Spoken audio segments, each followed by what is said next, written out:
en Occident.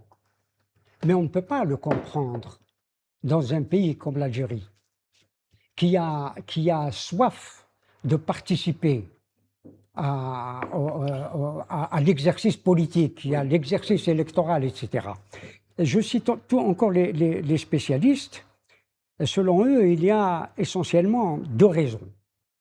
Deux raisons pour lesquelles l'électeur s'abstient de voter ou de boycotter. D'accord.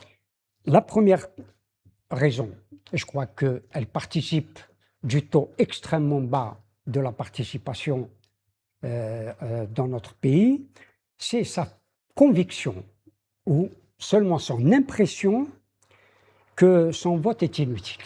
C'est exactement ça. Que les jeux sont déjà faits. Ben voilà. Son vote est inutile. C'est le cas. Et ils ne se sentent pas du tout motivés. Et c'est le cas. Absolument. Tous les Algériens Absolument. savent que les jeux sont faits avant les... C'est une grande partie. Ouais. Oui.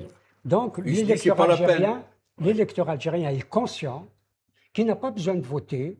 De toutes les façons, on va voter pour lui ou on lui a imposé. Et pire encore, il va par sa présence dans les bureaux de vote, Il va cautionner la fraude annoncée à l'avance. C'est la raison pour laquelle le taux de participation serait autour de 15%, 15-18%.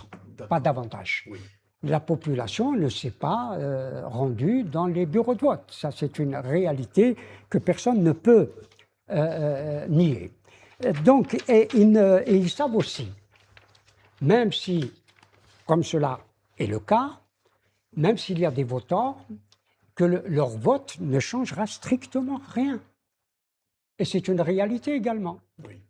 Toutes les élections les unes après les autres, alors qu'il n'y a eu aucun changement. Parce que le pouvoir ne tient pas compte des signes qu'on lui envoie. Et puis, il y a un deuxième élément, c'est les pressions, ou ce que l'on appelle les pressions contradictoires. Et ces pressions contradictoires s'exercent sur l'électeur.